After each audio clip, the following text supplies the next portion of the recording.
Mount Arafat Saudi Arabia में एक granite की पहाड़ी है। यह मक्का से लगभग 20 किलोमीटर दक्षिण पूर्व में स्थित है।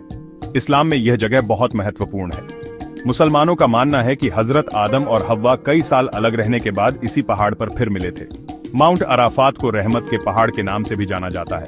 मुसलमानों का मानना है कि जो लोग इस पहाड़ पर सच्चे दिल से तौबा करते हैं, खुदा उनके गुनाह माफ कर देते हैं, खास तौर पर हज यात्रा के दौरान।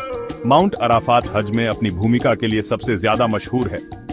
हर साल दुनिया भर से लाखों मुसलमान जू अल हज्जा की 9वीं तारीख को यहाँ इकट्ठा होते हैं। वे दोपहर से सूर्यास्त तक नमाज पढ़ते हैं और दुआ मांगते हैं।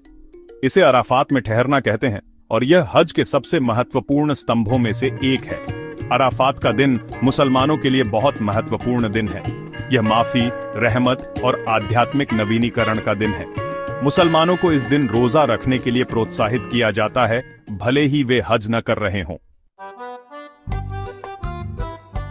अराफात में ठहरना हज का सबसे महत्वपूर्ण कर्मकांड है। यह जू अल हज्जा की 9वीं तारीख को होता है, जो इस्लामी चंद्र कैलेंडर का 12वां और आखिरी महीना है। लाखों हाजी अराफात के मैदान में इकट्ठा होते हैं। वे अल्लाह के सामने खड़े होकर उसकी रहमत और माफी की दुआ मांगते हैं। हाजी पूरा दिन नमाज और दुआ में बिताते हैं। वे धार्मिक व्याख्यान सुनते हैं और अपने जीवन पर विचार करते हैं। ये आध्यात्मिक सफाई और नवीनीकरण का समय है। अराफात में ठहरना एक बहुत ही भावुक अनुभव है। अल्लाह की उपस्थिति में होने का एहसास हाजियों को अभिभूत कर देता है। कई लोग खुलकर रोते हैं और माफी मांगते हैं। अराफात में ठहरना क़यामत के दिन की याद दिलाता है। उस दिन पूरी मानवता अपने कर्मों का हिसाब देने के लिए अल्लाह के सामने खड़ी होगी। पैगंबर मोहम्मद ने माउंट अराफात पर अपना विदाई भाषण दिया था। उन्होंने यह भाषण अपनी आखिरी हज यात्रा के दौरान दिया था। यह भाषण शांति और समानता का एक कालातीत संदेश है। यह इस्लाम में एकता और भाईचारे के महत्व की याद दिलाता है।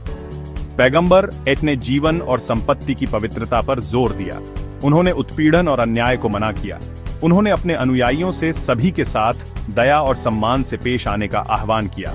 विदाई भाषण एक सार्वभौमिक संदेश है। यह सभी लोगों के लिए प्रासंगिक है, चाहे उनका धर्म या पृष्ठभूमि कुछ भी हो।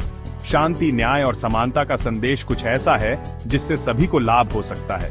माउंट अराफात पर पैगंबर आतीन के शब्द आज भी मुसलमानों को प्रेरित करते हैं। वे इस्लाम के असली अर्थ की याद दिलाते हैं, जो है शांति, खुदा के प्रति समर्पण और सभी के लिए करुणा।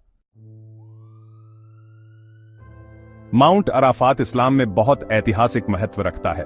कुरान में इसका कई बार जिक्र किया गया है। मुसलमानों का मानना है कि कुरान की आखिरी आयत का ज्ञान पैगंबर मोहम्मद को इसी पहाड़ पर हुआ था। माउंट अराफात सदियों से तीर्थ स्थल रहा है। इस्लाम से पहले भी अरब लोग अपनी मूर्तियों की पूजा करने के लिए माउंट अराफात में इकट्ठा होते थे। इस्लाम के आने के बाद पैगंबर मोहम्मद ने अराफात में ठहरने की प्रथा को हज यात्रा में शामिल किया। आज माउंट अराफात इस्लामी एकता का प्रतीक है। हर साल दुनिया भर से लाखों मुसलमान यहाँ इकट्ठा होते हैं। अपने मतभेदों को भुलाकर एक उम्मत, समुदाय के रूप में एक साथ खड़े होते हैं। माउंट अराफात एक ऐसी जगह है जहां मुसलमान अपने धर्म पर विचार कर सकते हैं और खुदा के साथ अपने रिश्ते को मजबूत कर सकते हैं। ये माफी, रहमत और आशा का स्थान है।